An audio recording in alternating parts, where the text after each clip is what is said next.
السلام علیکم ورحمۃ اللہ وبرکاتہ۔ نحمد و نصلی علی رسول الکریم، اما بعد فاعوذ باللہ من الشیطان الرجیم، بسم اللہ الرحمن الرحیم۔ رب اشرح لی صدری ویسر لی امری واحلل عقدۃ من لسانی یفقہوا قولی۔ سیرت صحابیات میں آج ہمارا موضوع ہے سیدہ خولہ بنت ثعلبہ رضی اللہ عنہا، دختر انصار یعنی انصاری صحابیہ۔ نام خولہ، باپ کا نام ثعلبہ بن مالک بن صرم اور خاوند کا نام اوس بن صامت تھا، جو انصار کے نمائندے اور بحری جنگ کے شہیدہ سیدہ ام حرام بنت ملحان رضی اللہ عنہا کے خاوند سیدنا عبادہ بن صامت رضی اللہ عنہ کے بھائی تھے۔ یعنی اس لحاظ سے سیدہ ام حرام اور سیدہ خولہ دیورانی جٹھانی ہوئیں۔ سیدہ خولہ رضی اللہ عنہا اور ان کے خاوند سیدنا اوس بن صامت رضی اللہ عنہ کو پہلے مرحلے میں اسلام قبول کرنے کی سعادت حاصل ہوئی، یعنی سابقین الاولین میں سے تھے لوگ۔ دونوں نے سیدنا مصعب بن عمیر رضی اللہ عنہ کے ذریعے سے اسلام قبول کیا، جو اہل مدینہ کی طرف رسول اللہ صلی اللہ علیہ وسلم کے سفیر بن کر تشریف لائے تھے۔ سیدہ خولہ رضی اللہ عنہا اور ان کا خاوند سیدنا اوس بن صامت رضی اللہ عنہ ان انصار میں سے تھے جن کے بارے میں رسول اللہ صلی اللہ علیہ وسلم نے درج ذیل فرمان ارشاد فرمایا تھا: لولا الہجرۃ لکنت امرأ من الانصار ولو سلک الناس وادیا وسلکت الانصار وادیا او شعبا لسلکت وادی الانصار او شعب الانصار۔ اگر ہجرت نہ ہوتی تو میں انصار کا ایک فرد ہوتا، اور اگر لوگ ایک وادی یا گھاٹی میں چلیں اور انصار دوسری وادی یا گھاٹی میں چلیں تو میں انصار کی وادی یا گھاٹی میں چلوں گا۔ آپ دیکھیں سبحان اللہ، آپ صلی اللہ علیہ وسلم کو انصار کیوں پسند تھے اتنے؟ آخر ایسی کیا بات تھی ان میں؟ اور دوسری طرف اگر آپ دیکھیں کہ مہاجرین کی بھی بڑی تعریف ملتی ہے، تو ایسی کیا وجہ ہے کہ آپ صلی اللہ علیہ وسلم مہاجرین سے بھی محبت کرتے؟ کیونکہ ان میں قبولیت کی بہت صلاحیت تھی، دین کو پھیلانے میں مددگار بنے تھے وہ لوگ، ٹھیک ہے۔ اور اسی طرح بھی انصار آپ صلی اللہ علیہ وسلم کو جب ایک ایسی جگہ کی ضرورت تھی جہاں آگے دین آسانیوں کے ساتھ پھیل سکے تو انہوں نے اس موقع پر خطرہ مول لے لیا۔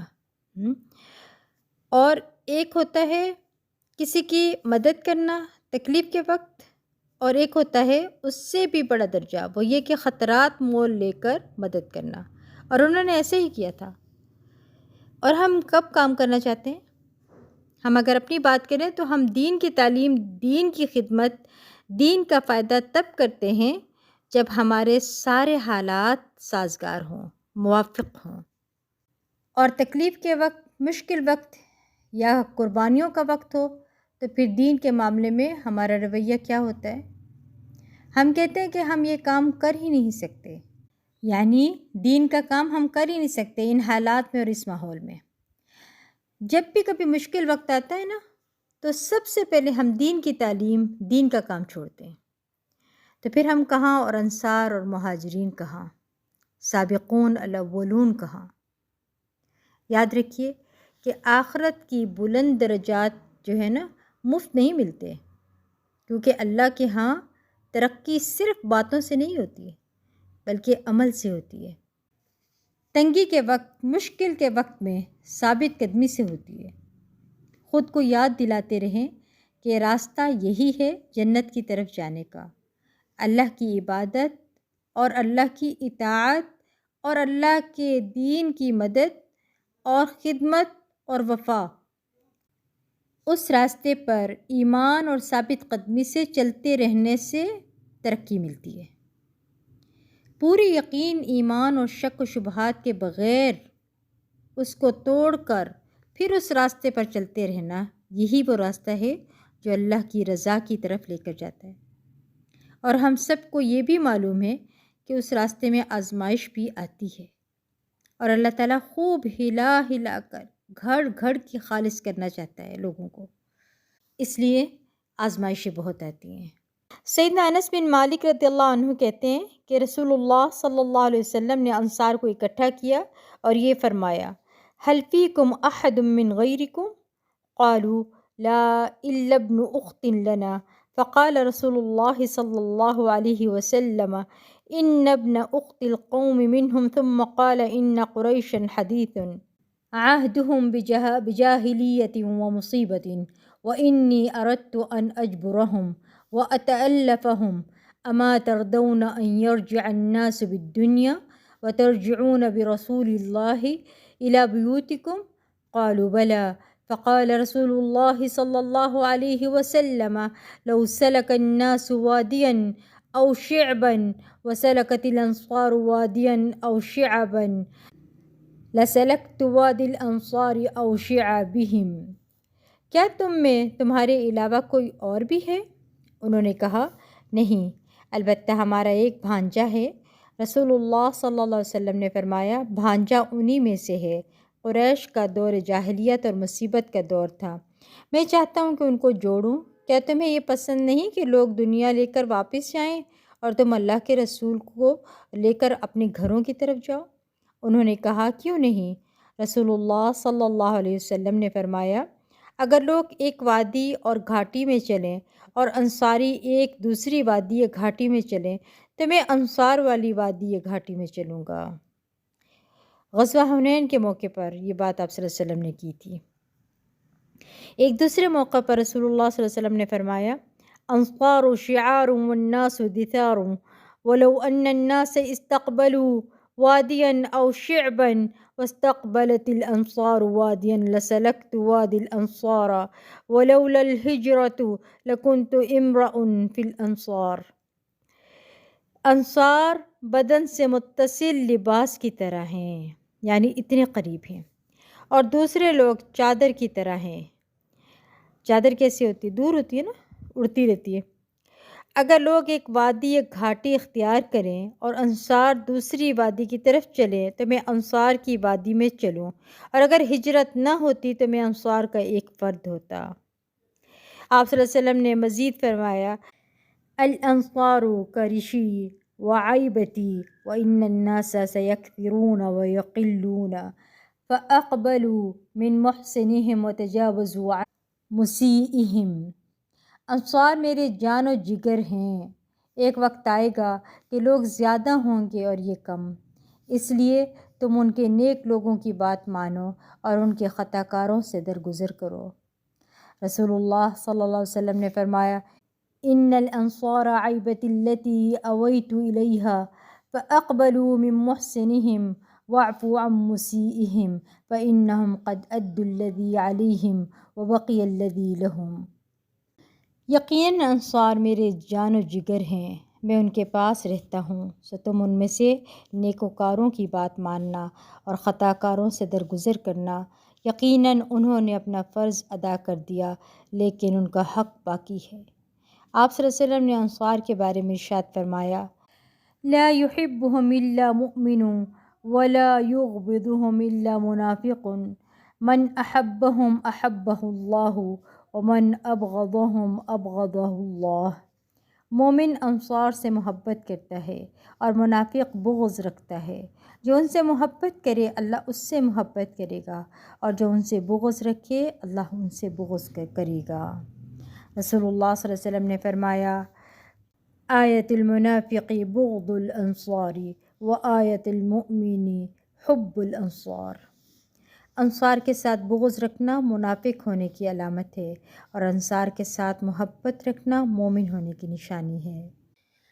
سیدہ خولہ بھی انصار میں سے تھیں۔ ان کے ساتھ ایک مسئلہ پیش آیا جس کا ذکر 28ویں پارے کے آغاز میں آیا ہے۔ سیدہ خولہ اور مسئلہ زہار۔ کوئی خاوند اپنی بیوی کو یہ الفاظ کہہ دے کہ تو میرے لیے میری ماں کی طرح ہے تو اس کو شرعی اصطلاح میں زہار کہتے ہیں، ٹھیک ہے۔ یہ واقعہ سیدہ خولہ رضی اللہ عنہا کے ساتھ پیش آیا۔ سیدہ خولہ رضی اللہ عنہا فرماتی ہیں کہ ایک روز رسول اللہ صلی اللہ علیہ وسلم نے ہم سے ارشاد فرمایا، من جمع اللہ له 4 خصال جمع اللہ له خیر الدنیا والآخرہ، فقلنا له ما هي یا رسول اللہ؟ قال قلبا شاکرا ولسانا ذاکرا ودارا قسطا وزوجة صالحہ، جس کو اللہ تعالیٰ 4 خوبیاں ایک ساتھ عطا کر دے، اس کے لیے اللہ تعالیٰ نے دنیا و آخرت کی خیر و بھلائی کو جمع کر دیا ہے۔ ہم نے پوچھا اے اللہ کے رسول صلی اللہ علیہ وسلم، وہ 4 خوبیاں کون سی ہیں؟ آپ صلی اللہ علیہ وسلم نے فرمایا شکر گزار دل، یعنی تنگی میں بھی شکر، ذکر الہی کرنے والی زبان، اور متوسط درجے کا گھر، اور نیک بیوی۔ جب سیدہ خولہ رضی اللہ عنہ کا خامند عمر رسیدہ ہو گیا تو اس کی طبیعت میں تلخی پیدا ہو گئی تھی، اور نیچرل بات ہے جب انسان کی عمر بڑھتی جاتی ہے تو تلخی آ جاتی ہے۔ اس کی گفتگو اور طرز عمل میں سختی آ گئی۔ ایک دن وہ اپنی بیوی سے بہت زیادہ ناراض ہوا اور یہ کہہ دیا کہ تو میرے لیے میری ماں کی طرح ہے۔ زمانہ جاہلیت میں اگر کوئی شخص اپنی بیوی کو یہ الفاظ کہہ دیتا تو اس سے طلاق واقع ہو جاتی۔ یہ کہہ کر وہ غصے سے اپنے گھر سے باہر چلا گیا۔ اوس بن صامت تھوڑی دیر بعد گھر واپس آیا تو اس کے ہاتھ میں کھجوریں تھیں۔ اس نے اپنی بیوی سے کہا خولہ یہ کھجوریں کھا لو۔ انہوں نے کہا مجھے بھوک نہیں۔ اوس نے کہا چلو میں یہ کھا لیتا ہوں۔ جب اوس نے بیوی کو تخلیے کے لیے بلایا، یعنی اکیلے تنہائی میں، تو اس نے صاف انکار کر دیا، یعنی حضرت سیدہ خولہ نے منع کر دیا۔ انہوں نے کہا کہ میں اب آپ کے لیے حرام ہو چکی ہوں، آپ نے مجھے ماں کی مانند کہہ دیا ہے، اللہ کی قسم اب آپ میرے قریب نہیں آ سکتے جب تک کہ اللہ اور اس کے رسول مقبول صلی اللہ علیہ وسلم کا حکم نہیں آ جاتا۔ پھر سیدہ خولہ رضی اللہ عنہا انہیں وہیں چھوڑ کر رسول اللہ صلی اللہ علیہ وسلم کی خدمت میں حاضر ہوئیں۔ رسول اللہ صلی اللہ علیہ وسلم مجھے تنبیہ کے انداز میں فرمانے لگے اتق اللہ فإنہ ابن عمک، اللہ سے ڈرو وہ تیرے چچا کا بیٹا ہے۔ سیدہ خولہ رضی اللہ عنہا فرماتی ہیں کہ میں وہیں ٹھہری رہی، یعنی اسی جگہ پہ بیٹھی رہی، یہاں تک کہ قرآن مجید کی 10 ذیل آیات نازل ہوئیں۔ ارشاد باری تعالیٰ ہے قد سمع اللہ قول التی تجادلک فی زوجها وتشتکی الی اللہ واللہ یسمع تحاورکما ان اللہ سمیع بصیر الذین یظاہرون منکم من نسائهم ما ہن امہاتهم ان امہاتهم الا اللائي ولدنهم وإنهم ليقولون منكرا من القول وزورا وإن الله لعفو غفور والذين يظاهرون من نسائهم ثم يعودون لما قالوا فتحرير رقبة من قبل أن يتماسا ذلكم توعظون به والله بما تعملون خبير فمن لم يجد فصيام شهرين متتابعين من قبل أن يتماسا فمن لم يستطع فإطعام 60 مسكينا ذلك لتؤمنوا بالله ورسوله وتلك حدود الله وللكافرين عذاب أليم۔ اللہ نے سن لی اس عورت کی بات جو اپنے شوہر کے بارے میں تم سے تکرار کر رہی ہے اور اللہ سے فریاد کیے جاتی ہے۔ اللہ تم دونوں کی گفتگو سن رہا ہے، وہ سب کچھ سننے اور دیکھنے والا ہے۔ تم میں سے جو لوگ اپنی بیویوں سے زہار کرتے ہیں ان کی بیویاں ان کی مائیں نہیں ہیں، ان کی مائیں تو وہی ہیں جنہوں نے ان کو جنا ہے۔ یہ لوگ سخت ناپسندیدہ اور جھوٹی بات کہتے ہیں، اور حقیقت یہ ہے کہ اللہ بڑا معاف کرنے والا اور درگزر فرمانے والا ہے۔ جو لوگ اپنی بیویوں سے زہار کریں پھر اپنی اس بات سے رجوع کریں جو انہوں نے کہی تھی تو قبل اس کے کہ دونوں ایک دوسرے کو ہاتھ لگائیں ایک غلام آزاد کرنا ہوگا، اس سے تم کو نصیحت کی جاتی ہے، اور جو کچھ تم کرتی ہو اللہ اس سے باخبر ہے۔ جو شخص غلام نہ پائے وہ 2 مہینے پے در پے روزے رکھے قبل اس کے کہ دونوں ایک دوسرے کو ہاتھ لگائیں، اور جو اس پر بھی قادر نہ ہو وہ 60 مسکینوں کو کھانا کھلائے۔ یہ حکم اس لیے دیا جا رہا ہے کہ تم اللہ اور اس کے رسول پر ایمان لاؤ۔ یہ اللہ کی مقرر کردہ حدیں ہیں اور کافروں کے لیے دردناک سزا ہے۔ یہاں کافر کسے کہا جا رہا ہے؟ یہاں پر کافر اسے کہا جا رہا ہے جو اللہ کی حدوں کو پامال کرتے ہیں، حدوں کو توڑتے ہیں، ان کا ذکر ہو رہا ہے یہاں پر۔ اس وحی کے نزول کے بعد رسول اللہ صلی اللہ علیہ وسلم نے فرمایا کہ وہ ایک غلام آزاد کرے۔ سیدہ خولہ رضی اللہ عنہ نے کہا اس میں اس سخت نہیں کہ وہ غلام آزاد کرے۔ آپ ترتیب بھی دیکھتے جائیے گا کہ دیکھیں پہلے غلام ہی آزاد کرنا، لیکن اگر غلام نہیں ہے تو پھر اگلی بات ہے۔ رسول اللہ صلی اللہ علیہ وسلم نے فرمایا تو وہ 2 ماہ کے مسلسل روزے رکھے۔ سیدہ خولہ رضی اللہ عنہ نے کہا اے اللہ کے رسول صلی اللہ علیہ وسلم، وہ بہت بوڑھا ہو چکا ہے، وہ مسلسل 2 ماہ کے روزے نبھا نہیں سکتا۔ رسول اللہ صلی اللہ علیہ وسلم نے فرمایا وہ 60 مسکینوں کو کھانا کھلائے۔ وہ کہنے لگی اس کے پاس تو کچھ بھی نہیں ہے جسے وہ صدقے میں دے سکے۔ سیدہ خولہ بیان کرتی ہیں کہ اسی دوران میں رسول اللہ صلی اللہ علیہ وسلم کی خدمت میں کھجوروں کا ایک ٹوکرا لایا گیا۔ سیدہ خولہ رضی اللہ عنہ نے عرض کیا اے اللہ کے رسول صلی اللہ علیہ وسلم، میں اس کی مدد کے لیے کھجوروں کا ٹوکرا مہیا کرتی ہوں۔ یعنی انہوں نے لے کر وہ کھجوروں کا ٹوکرا تو کہا کہ میں دیتی ہوں۔ آپ صلی اللہ علیہ وسلم نے فرمایا یہ تیرا احسان ہوگا، جاؤ اس کی طرف سے 60 مسکینوں کو کھلا دو اور اپنے چچا کے بیٹے سے رجوع کر لو، یہ تیرے خامند کا کفارہ ہوگا۔ اب 60 مسکینوں کو ہی کیوں کہا جاتا ہے؟ اس میں بھی اللہ ہی بہتر جانتے ہیں کیا حکمت ہے۔ یاد رہے کہ ایک عرق میں 60 سا ہوتے ہیں۔ امام ابو داؤد رحمہ اللہ کہتے ہیں کہ سیدہ خولہ رضی اللہ عنہ نے اپنے خامند اوس بن صامت کی طرف سے اس سے مشورہ کیے بغیر کفارہ ادا کر دیا، اور اوس بن صامت رضی اللہ عنہ سیدنا عبادہ بن صامت رضی اللہ عنہ کے بھائی تھے۔ اب یہاں جو عرق کا لفظ ہے نا، عرق ٹوکرے کو کہتے ہیں، اور اس میں 15 سا آتے ہیں ٹوکرے کے اندر، اور شیخ البانی نے کہا ہے کہ راجح قول 15 ہے۔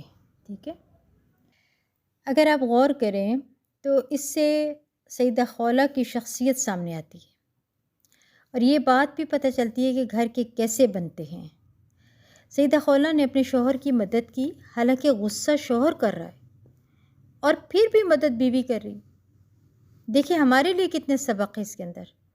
حضرت خولہ نے انکار کیا تھا کہ میں تمہارے قریب نہیں آ سکتی جب تک کہ میں حضور صلی اللہ علیہ وسلم کے پاس نہ جاؤں۔ وہ بھی اس بنا پر تھا کہ وہ ایک بہت اہم مسئلہ پوچھنا چاہ رہی تھی، دین کی خاطر، اللہ کی حدود کی حفاظت کے لیے۔ وہ آئیں اور مسئلہ پوچھا، مگر پھر بھی تسلی نہیں ہو رہی تھی۔ تو اس سے کیا پتہ چلتا ہے کہ آپ کتنے بھی بڑے سے بڑے عالم، یعنی عالم کے پاس چلے جائیں، اس سے مشورہ پوچھ لیں، اس سے مشورہ لے لیں، تو ضروری نہیں کہ آپ کو تسلی بھی ہو جائے۔ اس لیے اگر آپ سے بھی کوئی شخص کچھ پوچھ لے اور اس کو بتانے کے باوجود اس کو آپ کی بات سے تسلی نہ ہو تو پریشان نہ ہوں، بلکہ آپ یہ کہیں کہ میرے پاس اتنا ہی علم تھا جو میں نے بتا دیا۔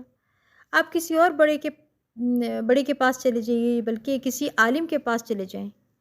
ٹھیک ہے، نہ پوچھنے والے کو یہ سوچنا چاہیے کہ اسے کچھ نہیں آتا، اور نہ بتانے والے کو پریشان ہونا چاہیے کہ مجھے کچھ نہیں آتا، آج کے بعد میں کسی کو کچھ نہیں بتاؤں گا کیونکہ مجھے کچھ آیا ہی نہیں جواب دینا۔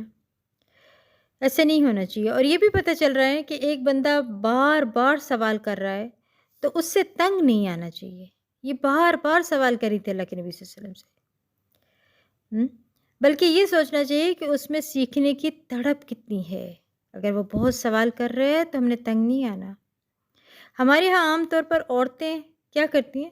طلاق کا فتویٰ لینے جاتی ہیں کہ بس جان چھوٹ جائے کسی طرح شوہر سے، اور یہ سیدہ خولہ چاہ رہی ہیں واپس گھر، یعنی واپس میرا گھر بس جائے، طلاق نہ ہو۔ اور پھر وہی آ جاتی ہے، اور وہی میں سارا جرمانہ شوہر کو پڑتا ہے۔ یہاں پہ بھی غور طلب بات ہے، سارا جرمانہ کس کو پڑا؟ شوہر کو۔ آپ دیکھیں ان آیات میں فرمایا جا رہا ہے کہ رشتوں کو مکس اپ نہ کرو، ماں ماں ہے اور بیوی بیوی ہے۔ ہمارے ہاں عام طور پر پوچھنے پر مسئلہ تو بتا دیتے ہیں، مگر اس سے نکلنے کا حل نہیں بتاتے کہ اب اس کے نکلنے کی سلوشن کیا ہے۔ اور یہاں ان آیات میں فرمایا جا رہا ہے کہ کفارہ ادا کریں۔ اب سلوشن بھی بتا دیا، روزے بھی کہا 60، مسکین بھی 60۔ یقیناً اس میں اللہ کی کوئی حکمت ہے۔